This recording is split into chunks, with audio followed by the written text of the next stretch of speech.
acogernos, de verdad.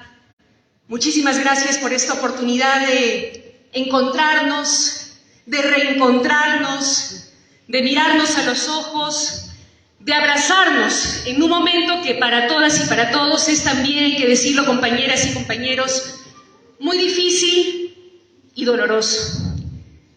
Y quiero entonces compartirles con mucha sinceridad que yo, la verdad, llego aquí con el corazón partido. Llego desde el Cusco, mi tierra, llego teniendo en mi mente a cada uno de esos 55 hermanos y hermanas peruanos que han perdido la vida en lo que va de esta crisis. Esos son por lo menos los que están confirmados oficialmente. Quizás en las próximas horas nos enteremos que en realidad son más. Por lo menos 44 de ellos asesinados por arma de fuego de las fuerzas del orden. Aunque sea doloroso, hay que decirlo. En el caso del sur, hermanas, hermanos, ha sido una masacre, no hay otra palabra. En un día, en Apurímac, 6 muertos. En un día, en Ayacucho, 10 muertos. En un día, en Juliaca, 18 muertos, a los que se fueron sumando los heridos que no pudieron resistir las balas, que fallecieron días después. En el caso del Cusco, mi región, un muerto en el Cusco. En realidad son 3 paisanos míos, si es que sumamos a aquellos que estaban en Juliaca también movilizándose. Y un hermano policía que falleció en extrañas circunstancias, habrán visto ustedes, calcinado, que era también un paisano mío de Cusco, de la provincia de Canas. Son todas muertes muy dolorosas. 11 de ellos, hermanas, hermanos, adolescentes de 15, 16, 17, 18 años, que tenían todo el futuro por delante. Hubo, por ejemplo, un hermano de Juliaca, de 31 años, interno de medicina, que vestido como personal de salud se sumó a una brigada y que en un momento de enfrentamiento se acercó a ayudar a un herido. Y ayudando a un herido recibió 2 impactos de bala en el tórax y perdió la vida. 31 años tenía ese jovencito. Marcos Samillán se llamaba. En Cusco, Remo Candia se llamaba, un dirigente comunal, como muchos de ustedes, de la histórica comunidad campesina Anansaya, Urinsaya, Coyana de Anta, donde se dieron las primeras gestas que luego dieron pie a la primera reforma agraria. Remo Candia tenía mi edad, 42. Dejó 3 hijos, uno mayor de edad, otro de 10 y una pequeñita de 5 años. Su madre, en la puerta del hospital y enterada de su muerte, decía: están matando a nuestros hijos como animales, entre lágrimas. Y así, otros jóvenes, estudiantes, deportistas, artistas, pero ¿saben qué? Había también un denominador común. Todos eran campesinos o hijos de campesinos, comuneros, hermanos, hermanas de zonas rurales, quechuas, aymaras. Porque sí, aunque duela decirlo, en nuestro país, para nuestras élites, hay vidas y voces que valen menos. Para nuestras élites hay ciudadanos de segunda categoría a los que se les puede meter bala impunemente. Ese es el profundo racismo que aún pervive en nuestra sociedad. Y por eso no puedo dejar de asociar estas 55 muertes, estos 44 hermanos asesinados por arma de fuego de la policía, con Walter Cencia, Rudecindo Manuel Okuma. ¿Saben quiénes eran? Eran jovencitos de 20 y tantos años que en mi región, en Cusco, en Espinar, se movilizaron, como lo hicieron también varias veces ustedes, contra un gran proyecto minero que depredaba sus riquezas, que contaminaba sus aguas. Y cuando se movilizaban también recibieron balas en lugar de diálogo y soluciones por parte del gobierno. Eso ocurrió en el 2012. Campesinos también. Y no puedo evitar asociarlo con los 5 hermanos que murieron en Cajamarca cuando salieron a movilizarse para rechazar, ¿se acuerdan?, el proyecto minero Conca. Y no puedo evitar asociarlo también con lo que se hizo aquí, esa gesta del 2005, cuando varios de ustedes fueron a movilizarse al campamento de la minera Río Blanco, Majás, ¿no es cierto?, en aquel momento, y se secuestró y se torturó a 29 hermanos, y uno de ellos falleció. ¿Melanio García se llamaba? Así es. Y no puedo evitar asociarlo a lo que ocurrió años después, en 2009, cuando nuevamente se movilizó el pueblo contra esa ONG minera que quería dividir, que quería confundir. En aquel momento también hubo represión y fallecieron 2 hermanos.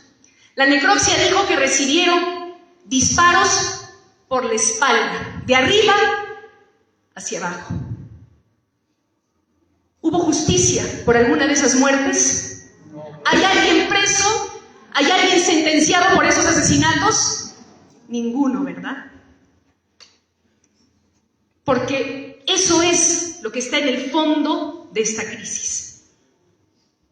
Es esa profunda discriminación hacia un sector mayoritario de nuestro pueblo. Eso es lo que está ocurriendo hoy. Es la oportunidad histórica de ponerle fin a 500 años de colonialismo. Porque como bien recordó alguien, es cierto, nuestro himno dice, somos libres, seámoslo siempre. Es cierto, el 2021 conmemoramos el bicentenario de nuestra independencia, porque sí, expulsamos al invasor extranjero. Pero el colonialismo siguió perviviendo en nuestra patria. Nuestras élites nos siguen mirando con desprecio, no soportan a los hijos del pueblo que alzan la voz, que levantan la mirada y que los miran de frente. Eso es lo que no toleran, que los miremos de igual a igual. Ellos nos quieren seguir teniendo como cabizbajos, callados y asustados. Eso es lo que hoy está en juego, ponerle fin a 500 años de colonialismo, de exclusión, de racismo, de marginación.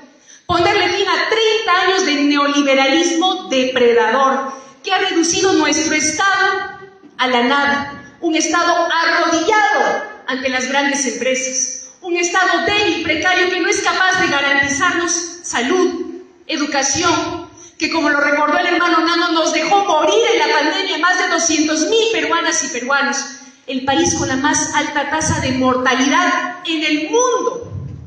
Eso es lo que hoy está en juego. Esta crisis no empezó el 7 de diciembre del 2022, esta crisis no empezó el 28 de julio del 2021. Esta es una crisis profunda, esta es una herida dolorosa que con mucha dificultad se estaba cerrando y que esta dictadura cívico-militar ha reabierto y le ha metido bala, le ha metido perdigón y le ha metido gases lacrimógenos. Y la herida se agranda, y la herida llora y la herida sangra. Eso es lo que hoy está en juego, hermanas y hermanos.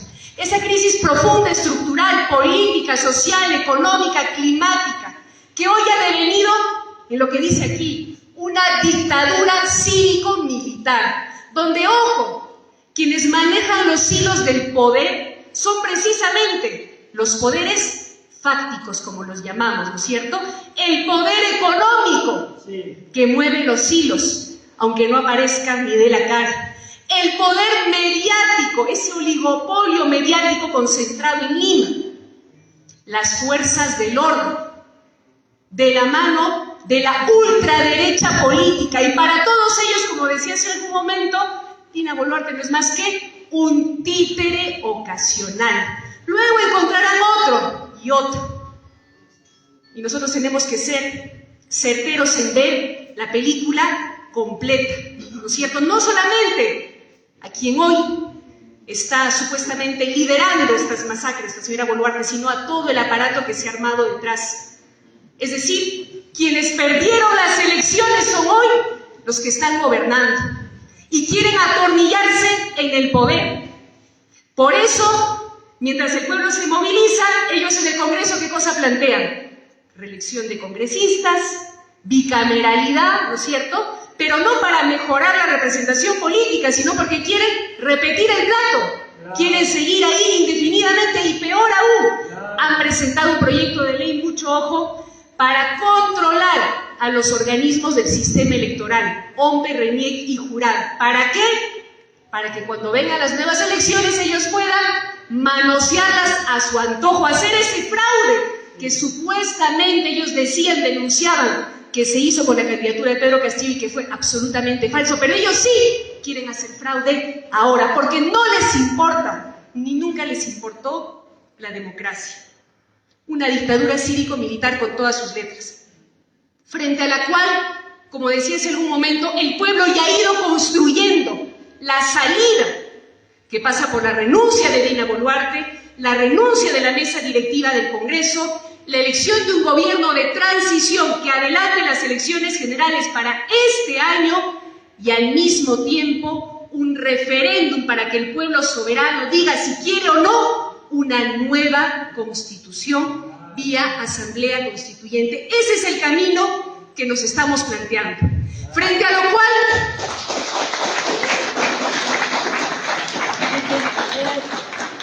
la ultraderecha dice: nos quieren imponer una asamblea constituyente. ¿No es cierto? Ese es antidemocrático, dicen ellos. Cuando es todo lo contrario, hermanas, hermanos. Antidemocrático es oponerse a que el pueblo soberano decida con su voto, con su voz, si quiere o no quiere una nueva constitución. Antidemocrático es haber cambiado, manoseado la Constitución a su antojo, como ha hecho este Congreso, para reducir las prerrogativas de la figura presidencial, para pretender bloquear el derecho a un referéndum sobre el tema de la nueva Constitución. Eso es lo antidemocrático. Pretender aprobar la reelección, la bicameralidad para atornillarse en el poder. Eso es antidemocrático. Y al revés, no hay nada más democrático que lo que nosotros estamos planteando. Esta ruta de renuncia de Dina Boluarte, renuncia de la mesa directiva, elecciones generales adelantadas y referéndum constituyente, está totalmente amparada constitucionalmente y legalmente, pero sobre todo es la única salida democrática, participativa, donde es el pueblo soberano el protagonista. Y en democracia hay que decirles a los que se oponen a esto, las cosas se resuelven con balas o con votos. Con votos y con diálogo. Eso es lo que estamos demandando. Antidemocráticos, ellos. Ellos dicen también que los que proponemos una asamblea constituyente queremos el caos. Yo me pregunto, ¿qué peor caos que el que estamos viviendo ahora? Caos con 6 presidentes en 6 años, con 3 congresos en 6 años. Caos, desorden, depredación en nuestros territorios, contaminación de nuestros bosques, nuestros páramos, nuestro mar. Ese es el caos. Caos en la precariedad de la economía, con una inflación galopante que hace que ahorita no sepamos cómo vamos a llegar a fin de mes, con qué plata vamos a pagar el balón de gas que cuesta 60, 70 soles, cómo vamos a pagar la pensión de nuestros hijos ahora en la matrícula de marzo. Ese es el caos que estamos viviendo y que nosotros más bien queremos superar. Nosotros queremos no caos, queremos un nuevo orden, queremos paz, pero no esa paz de la que ellos hablan, porque ellos hablan de una paz impuesta con balas, a sangre y fuego. Nosotros, ¿qué paz queremos, hermanas, hermanos? La paz con justicia, la paz con igualdad. Dicen ellos también que los que proponemos una asamblea constituyente queremos acabar con el progreso que hay en el país. Y yo me pregunto, ¿qué progreso? Y nos dicen ellos que ha habido crecimiento económico. Es verdad, ha habido crecimiento económico, pero a costa de rematar nuestras riquezas, a costa de explotar a los trabajadores, a costa de dejarlos sin nada en el bolsillo. ¿Progreso de quién? Si las cifras oficiales dicen que hoy en el Perú, 1 de cada 4 peruanos vive en la pobreza. ¿Pero qué significa, hermanas, hermanos, según las cifras oficiales, vivir en la pobreza y ya no vivir en la pobreza? Según las cifras oficiales, cuando alguien gasta más de 378 soles al mes, ya no es pobre. Yo pregunto, ¿cómo se puede sobrevivir con 378 al mes? Alquiler, transporte, alimentación, salud, ¿se puede sobrevivir? Entonces, ¿cuántos en realidad serán pobres en el Perú? Ese es el progreso que ellos supuestamente defienden. Sus privilegios, la expoliación de nuestros recursos. Nosotros sí queremos progreso para todos, igualdad de oportunidades para todos. Entonces, quienes dicen que no es momento de una asamblea constituyente, no sé en qué país viven, no sé qué realidad es la que están viendo, una realidad que seguramente está de espaldas a la mayoría del país. Este es el momento de construir un nuevo pacto social y el pueblo peruano lo está diciendo claramente en las calles y es la única salida verdaderamente democrática a esta crisis. Porque, como lo dije también hace un momento y lo reitero, creo que nos queda claro, hermanas, hermanos, que cambiar solamente de figuritas, que solamente tener nuevas elecciones no va a resolver el problema de fondo. Tenemos que cambiar de reglas de juego. Dicen también los que se oponen a la Asamblea Constituyente y casi burlándose de nosotros, dicen, ni siquiera han leído la Constitución y nos mandan a leer, ¿no es cierto? ¿Nos han escuchado? Lean pues primero la Constitución a ver qué artículo quieres cambiar, así nos dicen, ¿sí o no? Esas son expresiones de racismo, de discriminación y es pura hipocresía. ¿Saben por qué? Porque ellos tampoco han leído la Constitución. No les interesa. Así como no les interesa la democracia y la voluntad popular y están dispuestos a imponerse con balas a sangre y fuego, tampoco les importa lo que dice la Constitución, porque ellos manejan los hilos del poder y ponen con su fuerza lo que les da la gana. Y el pueblo, aunque no haya leído la Constitución, sabe perfectamente cuál es el pacto que se impone ahora, porque lo vive en carne propia cotidianamente. Vive el hambre, vive la precariedad, vive un sistema de salud paupérrimo, vive una educación que no le garantiza un futuro a nuestros hijos. Nosotros sabemos lo que implica esta Constitución. Así que cuando nos manden a leer, nosotros podemos decir con claridad y la frente en alto, aunque no la hayamos leído, sentimos en cuerpo y alma lo que nos hace daño y lo que tenemos que cambiar. Y sin embargo, hermanas, hermanos, si tengo todavía unos minutos, me avisan, aprovechando que nos hemos dado cita para hablar de este tema, yo quisiera que pudiéramos darle una miradita a unos 2 o 3 artículos de esta Constitución. Lamentablemente, mi amigo Lalo me ha conseguido una versión ilustrada, aumentada y comentada que pesa mucho, pero vamos a tratar de darle una miradita.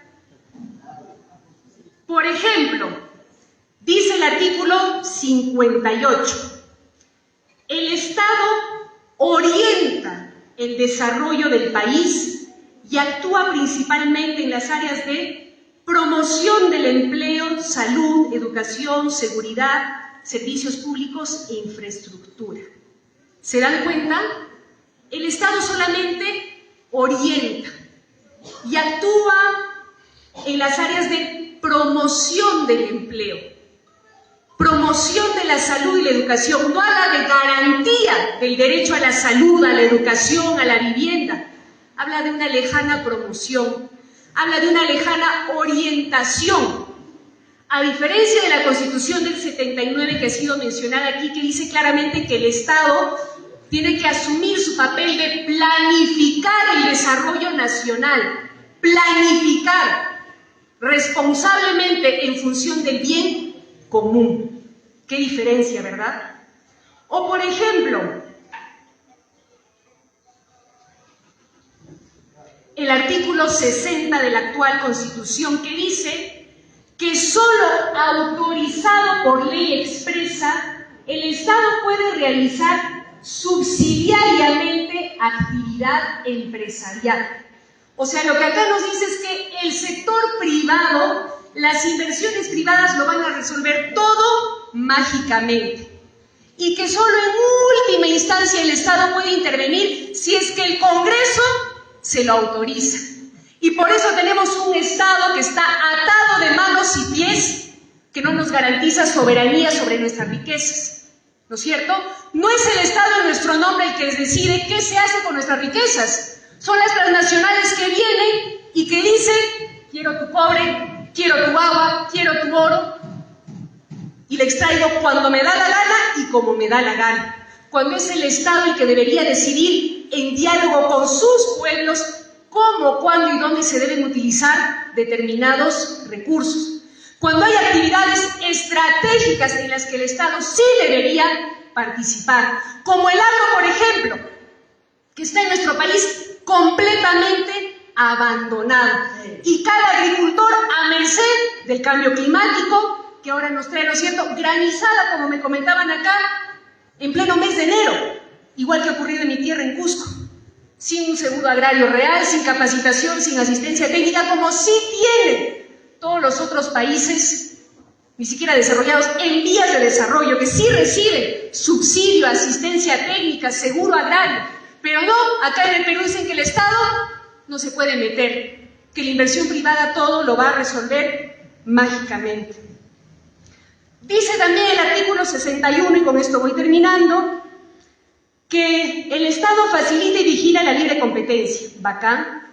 Combate toda práctica que la limite y el abuso de posiciones dominantes o monopólicas. También dice la prensa, la radio, la televisión y los demás medios de expresión y comunicación social, y en general los bienes relacionados con la libertad de expresión y de comunicación, no pueden ser objeto de exclusividad, monopolio ni acaparamiento. O sea, lo que acá nos dice es que monopolio sí puede haber, que después el Estado va a fiscalizar que los monopolios no abusen, pero el monopolio en sí mismo ya es pues un abuso. Y quiero dar un par de ejemplos.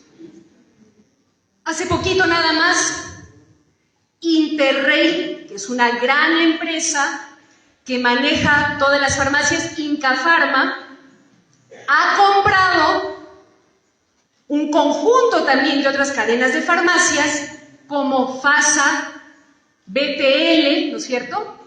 Y ahora concentra una sola gran empresa, Interrey, en 95% de las cadenas de farmacias. ¿Y para qué acaparan todo eso? ¿Para que haya libre competencia entre sus propias farmacias? No, pues, para concertar precios y todas cobren igual. Entonces nosotros creemos que hay varias farmacias y que podemos ir a cotizar a ver cuál me lo vende más barato, pero en realidad es la misma empresa. Y entre ellos se ponen de acuerdo y entre ellos nos imponen los precios que les da la gana. Pero ¿saben qué cosita más? Interrey, la empresa que ha comprado y hoy monopoliza el 95% de las cadenas de farmacias, le pertenece a Intercorp. ¿Les suena? Intercorp tiene que ver con el banco de crédito. ¡Qué vivos, qué mañosos!, ¿no? Encima, en el sistema bancario, donde debería haber supuestamente libre competencia, hay 4 grandes bancos que concentran el 80% del sistema bancario. Entonces nos imponen unos créditos, ¿no es cierto?, con tasas altísimas, nos cobran las comisiones que les da la gana y no tenemos ni cómo ahorrar ni cómo pedir un crédito accesible para nuestro negocio, para mejorar nuestra chacra. Ese es el abuso monopólico que permite esta Constitución. Y termino con un artículo que para mí es uno de los más nefastos, que dice el artículo 63: la inversión nacional y la extranjera se sujetan a las mismas condiciones. ¿Cómo es eso? O sea, para este Estado, para esta Constitución, lo nacional y lo extranjero deben tener los mismos derechos. ¿Les parece a ustedes eso correcto? Ningún país del mundo tiene un artículo tan nefasto como este en su Constitución, porque obviamente a lo que se le tiene que dar prioridad es al empresario, al emprendedor nacional. Primero lo peruano, ¿sí o no? Y luego podemos dar la oportunidad a los extranjeros con reglas de juego claras. Pero no, esta Constitución nos pone en el mismo nivel como si fuéramos lo mismo. Solamente algunos ejemplos, hermanas, hermanos, extraídos del capítulo económico de la Constitución que creemos que habría que cambiar. Pero ojo, no es lo único, porque quienes se oponen a la Asamblea Constituyente creen que a nosotros solamente nos interesa el capítulo económico. Nos interesa, por supuesto, pero no es lo único. Más nos interesa nuestra dignidad, nuestro reconocimiento, la salud, la educación, que aquí no están garantizadas. Peor aún, decía el hermano Andrés Luna, tenemos que discutir también de la crisis climática, del cuidado de nuestra casa común. ¿Saben cuántas veces dice esta actual Constitución la palabra medio ambiente? Ninguna. ¿Saben cuántas veces dice esta Constitución la palabra naturaleza? Ninguna. Esta Constitución habla del calentamiento global, del cambio climático. Nada, no existe. Y también se entiende porque esto fue hecho hace 30 años. Y hace 30 años no teníamos tanta claridad y conciencia de la gravedad del calentamiento global, que hoy sí vemos y palpamos en nuestros cultivos, en cómo el agua se seca. Eso no existe acá, ni se menciona. ¿Saben cuántas veces, hermanas, dice la palabra mujer aquí? Una. ¿Y saben en qué artículo? El artículo 5, que se refiere al matrimonio. ¿Y las mujeres solamente existimos cuando nos casamos? ¿O también existimos las solteras, las viudas? ¿Existimos o no existimos? Pero para esta Constitución, no. ¿Solamente existe la mujer cuando está casada? ¿Qué tal? Eso tiene también que cambiar, hermanas y hermanos. Y hay cosas de estos nuevos tiempos que también hay que incluir, como el derecho a acceder a Internet, que hace 30 años ni siquiera conocíamos, pero que hoy se ha vuelto fundamental, ¿sí o no? ¿Vivimos o no vivimos sin Internet? No, ya nadie vive sin Internet, compañeros. ¿Acaso no están todo el día en el TikTok? Y para bien, porque también por ahí nos estamos enterando de lo que pasa en el sur, porque los grandes medios no nos cuentan la verdad. ¿Cómo hicieron nuestros hijos durante la pandemia cuando estuvieron encerrados? ¿Con qué dificultad algunos pudieron acceder a sus clases vía virtual y otros sencillamente nada? Perdieron prácticamente 2 años. Entonces, ¿se ha vuelto no vital el acceso a Internet? ¿Por qué no incluirlo entonces en la nueva Constitución? Son solo algunos temas, hermanas, hermanos, no con el ánimo de ser exhaustivos, sino de empezar a discutir las cosas que deberíamos cambiar. Pero quiero leerles también, y con esto termino, el artículo 2 de la Constitución, que dice, en su primera parte, es el artículo 1.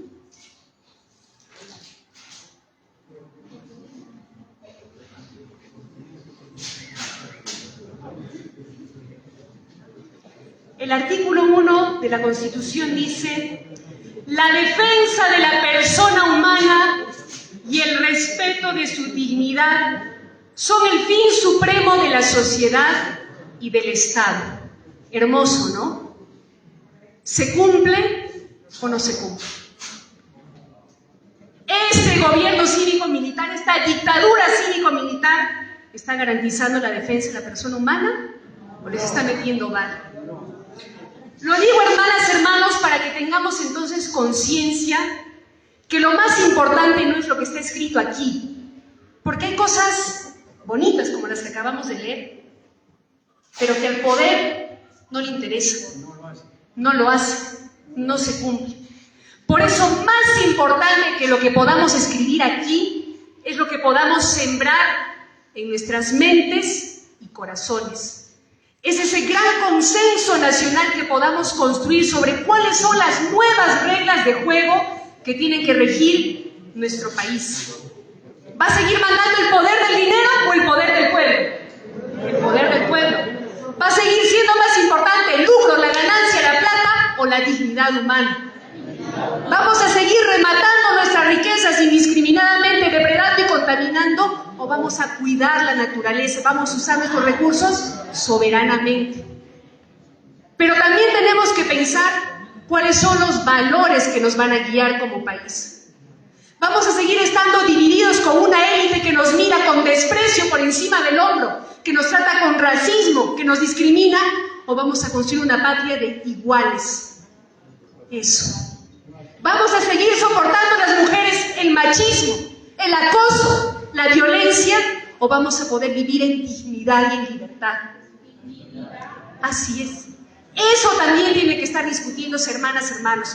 ¿Y quiénes van a inscribir la nueva Constitución? ¿Los de siempre o nosotros? Nosotros.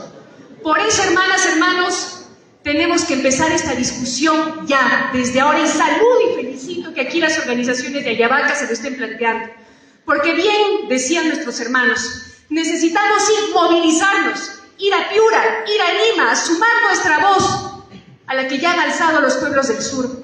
Pero la movilización no basta. Necesitamos organizarnos, construir nuestras propias propuestas, escribir desde nuestro corazón, desde nuestra experiencia, con nuestro puño y letra, esa nueva Constitución. Por eso, algunos estamos planteando que en este referéndum constituyente, que tendría que darse al mismo tiempo que las elecciones generales adelantadas, ¿estamos de acuerdo, no es cierto? Estamos planteando que no solamente se pregunte ¿quieres o no quieres una nueva Constitución?, sino que también se pregunte si quieres que esa nueva Constitución la haga una asamblea constituyente popular, paritaria y plurinacional. Porque no vaya a ser, hermanas, hermanos, que aprobemos la nueva Constitución y luego el Congreso diga, bacán, yo te voy a hacer una nueva Constitución. ¿Y cómo la van a hacer? A su antojo, manteniendo sus privilegios, ¿no es cierto? Entonces, desde ya tenemos que asegurarnos que se entienda que nuestro pedido no es que este Congreso haga una nueva Constitución, ni el siguiente Congreso, sino una asamblea constituyente con representantes del pueblo organizado. Jamás será vencido el pueblo unido, jamás será vencido. El pueblo amado jamás será utilizado. El pueblo amado jamás será utilizado. Por eso, hermanas, hermanos, yo planteo que en estos espacios ya vayamos discutiendo y definiendo cómo va a estar compuesta esa Asamblea Constituyente.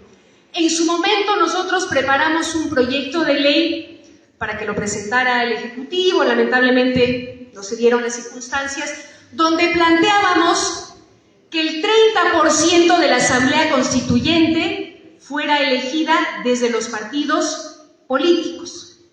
El 40% planteábamos. Pero reconociendo que hay una crisis en los partidos políticos que no representan a las mayorías, planteábamos que un 30% sean independientes, pero avalados por sus organizaciones sociales, sindicales, campesinas. Planteábamos que esta vez sí hay una cuota que garantice la representación de los pueblos originarios, quechuas, aymaras, ahuajún, de las comunidades campesinas, del pueblo afroperuano. Eso también tenemos que empezar a discutir. Yo no pretendo aquí decirles que sea 30%, que sea 40%, no lo sé. Iremos viendo poco a poco, pero ya tenemos que empezar a discutir. Y como decía un hermano, empezar a construir esos espacios, esas plataformas, donde vayamos proyectando a quienes van a estar en esa Asamblea Constituyente, que se deban al colectivo, que se deban a la organización, porque no queremos más representantes que se hacen elegir y luego, chao, nos dan la espalda, ¿no es cierto? Eso hay que empezar a trabajarlo desde ya, discutir quiénes van a escribir la Asamblea Constituyente y discutir qué vamos a proponer en la nueva Constitución. Esa discusión, hermanas, hermanos, yo invito a que empecemos a procesarla desde ya. desde ahora, en este tipo de espacios. Y ojalá al mismo tiempo que nos movilizamos vayamos construyendo un frente constituyente, ¿no es cierto?, una asamblea constituyente, como dice acá, a nivel de la provincia, a nivel de la región, a nivel de la macronorte, y así poco a poco dialoguemos, nos encontremos con nuestros hermanos del sur, de Lima, del oriente, y vayamos teniendo esta discusión. Tenemos que llegar preparados y preparadas, hermanas, hermanos, porque no podemos permitir que sigan definiendo los destinos de nuestro país los de siempre, los poderosos, los abusivos. El pueblo tiene que escribir con su puño y letra esa nueva constitución, ese nuevo pacto social, y lo vamos a construir desde aquí, desde abajo, desde Ayabaca, con los comuneros, ronderos, campesinos, maestros, jóvenes, artistas. Nosotros, hermanas, hermanos, tenemos que ser los protagonistas de nuestro destino. Por eso saludo y felicito este espacio, que es un primer paso, pero es un primer paso histórico. Ya Piura antes dio pasos históricos. Alguien recordaba, por ejemplo, la lucha de Tambo Grande, que significó la primera consulta ciudadana a nivel de la región de toda América Latina, donde el pueblo soberano se pronunció sobre el uso de su territorio. En ese momento Piura dio lección de dignidad, dio un paso histórico, así como lo está dando el día de hoy, iniciando desde ahora el proceso constituyente. El proceso constituyente no empieza cuando hagamos el referéndum, no empieza cuando elijamos la Asamblea Constituyente. El proceso constituyente empieza aquí y ahora. Por eso, hermanas, hermanos, que viva la Asamblea Regional Constituyente de Piura. ¡Que viva! ¡Que viva el poder!